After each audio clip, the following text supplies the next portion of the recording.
俺が救う。邪魔する神なら俺がやる。Honneur à vous les gars, j'espère que vous allez bien et bienvenue sur Fumigène.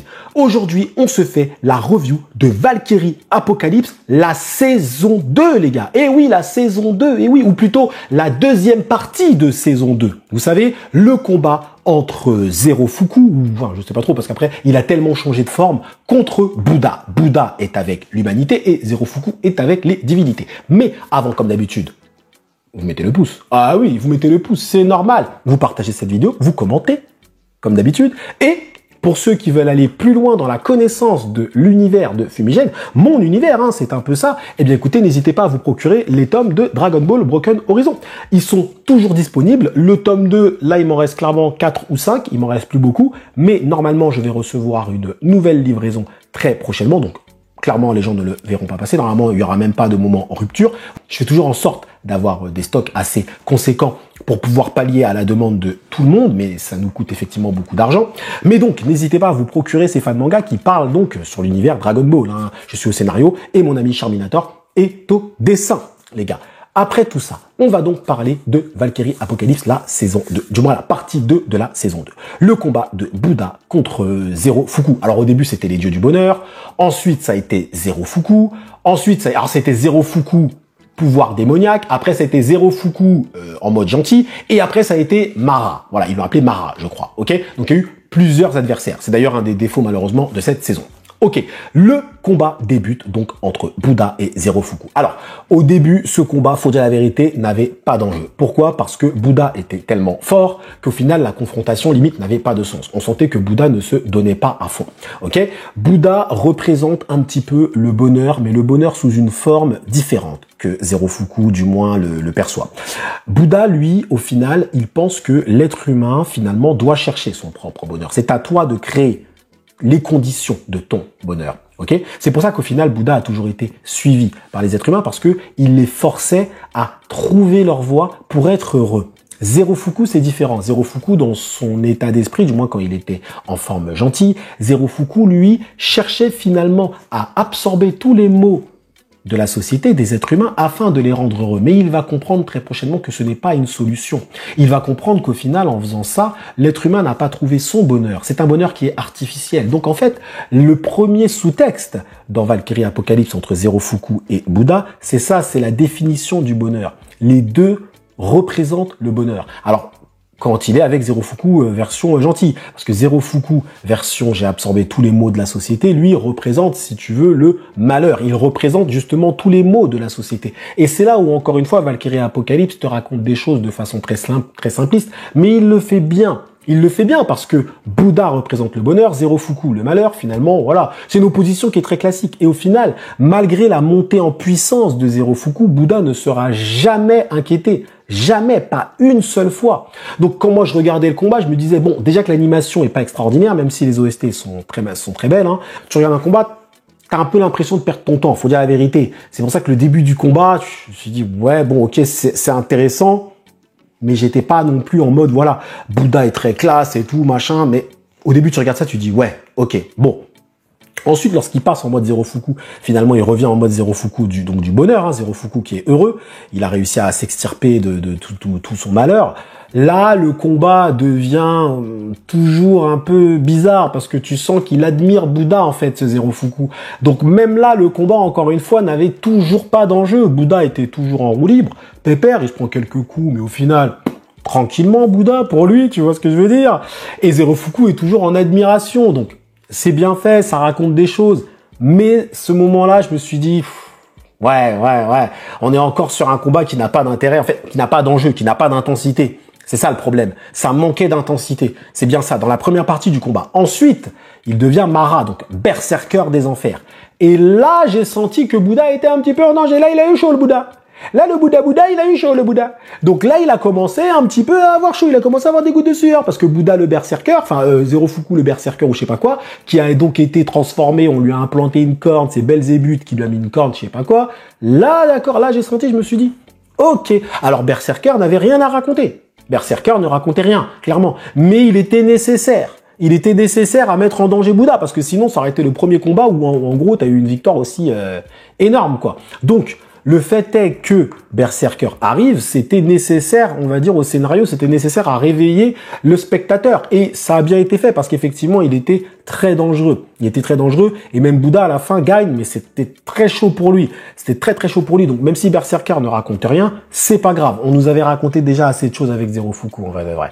Clairement. Et le fait après qu'il gagne un petit peu avec l'épée de Zero Fuku, ça c'était pas mal. Ça c'est vrai que c'était pas mal. Donc première partie en fait de cette partie 2 de saison sans enjeu, j'ai envie de dire vite fait.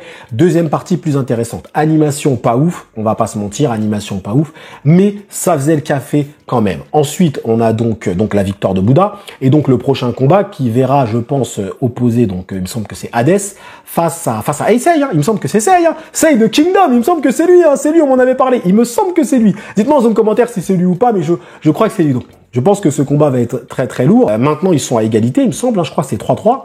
Ils sont à égalité, donc là, qui va gagner? Bon, je pense que Hades est bien parti, hein, parce que Hades a l'air quand même à un niveau de ouf, mais en tout cas, c'est bien parti. Donc, en tout cas, que dire au global sur cette saison 2 de Valkyrie Apocalypse, cette partie 2 de saison 2, je vais pas vous faire une vidéo de 20 minutes, ça sert à rien, il n'y a pas non plus un truc de ouf, énormément d'infos à dire. C'était pas mal, mais c'était pas au niveau, selon moi, des autres saisons, où on voit s'enchaîner plusieurs combats. Là, je trouve que nous faire toutes 6 épisodes, ouais, c'était 6 épisodes, si je dis pas de bêtises, sur le même combat, ouais, t'as un peu l'impression que ça tourne un peu en rond. Tu vois ce que je veux dire?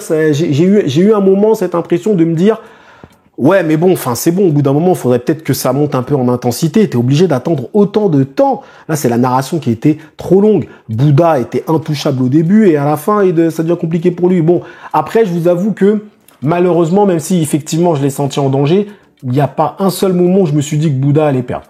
Tu sens en fait comment il est présenté, comment il est introduit dans le scénar et tout ce qui est fait autour de lui, tu sens que ce mec-là va gagner. Clairement, et c'est ça qui est dommage, c'est que d'habitude dans Valkyrie Apocalypse, c'est ça que j'aimais bien, j'étais incapable de dire qui allait gagner. Par exemple, Zeus versus Adam, je savais pas qui allait gagner. Mais vraiment pas. Je savais pas. Vraiment, parce que le truc, tu te dis, bah en fait, les deux pourraient gagner, en fait. Les deux pourraient gagner, clairement. Même Kojiro Sasaki face à Poséidon aussi. En fait, tu sais pas. Et c'était ça qui était intéressant dans Valkyrie Apocalypse, c'est que tu n'arrives pas à définir qui est le vainqueur.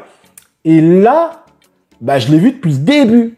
Depuis le début, je savais que c'était Bouddha. Et personne ne me l'a dit, hein. Mais c'était un peu trop téléphoné selon moi. Ça, c'est dans les points négatifs.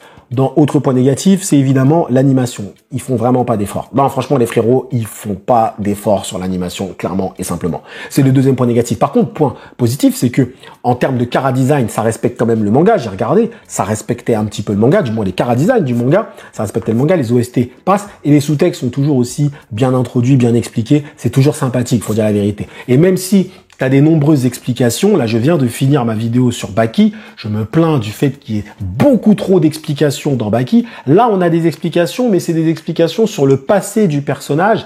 Je trouve que c'est plutôt bien fait. Ça ne coupe pas le plaisir, le rythme du combat parce que bien tu as ton combat mais tu as des explications et ensuite on reprend sur le combat. Voilà, tu n'as pas une plus grosse partie flashback qu'une partie vrai combat, c'est-à-dire que le combat a sa place. Vous voyez ce que je veux dire? Donc je trouve que dans la narration, c'est plutôt bien fait. C'est bien géré, c'est bien rythmé. OK? Mais sinon réalisation, animation, tout ça, c'est vraiment éclaté. Hein. On va pas se voir la face, c'est éclaté. Mais moi je reste toujours sur l'animé. Je reste sur l'animé, ça me fait entre guillemets un petit peu économiser parce que j'ai déjà pas mal d'achats manga, hein. Donc je reste sur l'animé. Honnêtement, est-ce que le manga le défonce? Est-ce que le manga est obligatoire sur Valkyrie Apocalypse? Pour moi, non. Pour moi, non. Par contre, si on avait une animation qui allait encore en dessous de ça, ouais, j'aurais dit que là, par contre, c'est vrai que c'est obligatoire. Mais pour l'instant, non. Ils font pas d'efforts, mais ça reste potable. Mais par contre, Netflix devrait franchement un petit peu allonger. Pour Baki et pour Valkyrie, ils devraient un petit peu allonger pour avoir des animations un peu supérieures à ça, quand même. Mais bref, ça va, on arrive quand même à suivre le truc. Ça reste sympathique, comme d'habitude, les frérots. Donc voilà mon avis, en tout cas, sur ce combat. Bouddha versus Zero Fuku du malheur, Zero Fuku du bonheur. Et après, Mara. Ça aussi, c'est quand même un autre défaut. C'est que, en fait, tu sens qu'au bout d'un moment, ils arrivent tellement pas à mettre un adversaire à Bouddha qu'au bout d'un moment, t'es obligé de transformer le mec au bout d'un moment pour qu'il devienne enfin dangereux. Mais bref, ça reste pas mal. Franchement, je donnerais un petit 7 sur 10. Voilà, un petit 7 sur 10. C'est gentil, c'est sympatoche. Ça se regarde tranquillement. Tu regardes ça avec des popcorn ou des chips, frérot, tu passes un petit bon moment. Donc moi, je te conseille d'aller le voir, même si là, je t'ai spoilé à 100%. C'est pas grave, frérot, t'inquiète, tu vas quand même kiffer. Voilà. En tout cas, les frérots, merci à vous d'avoir suivi cette petite, courte review sur Valkyrie Apocalypse jusqu'au bout. Je vous ai donné mon avis. Maintenant, donnez-moi le vôtre directement en zone commentaire. Selon vous, est-ce que Valkyrie Apocalypse partie 2 saison 2, tout était nickel? Est-ce que vous avez aimé ce combat? Est-ce que pour vous, le combat n'est pas bon? Est-ce que pour vous, les transformations successives de Zero Fuku, ça vous a saoulé? Est-ce que pour vous, le fait que Bouddha, selon moi, en tout cas, soit intouchable du début jusqu'à la fin, ça vous a un petit peu saoulé? Enfin, pas saoulé, mais je veux dire que ça fait un peu combat joué d'avance. Est-ce que vous, ça vous a dérangé? Est-ce que vous avez aimé le sous-texte concernant Zero Fuku, le dieu du bonheur qui absorbe le malheur de l'humanité et qui, au final, essaye de rendre l'humanité heureuse, mais d'une façon un peu, on va dire,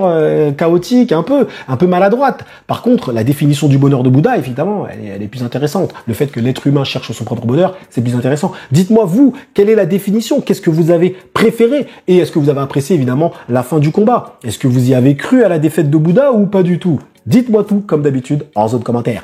En tout cas, je vous remercie d'avoir suivi cette review jusqu'au bout. Prenez soin de vous et que l'honneur soit avec Bouddha quand même, parce que Bouddha, il a quand même un petit peu de flow. Faut dire la vérité, il a du flow, le frérot.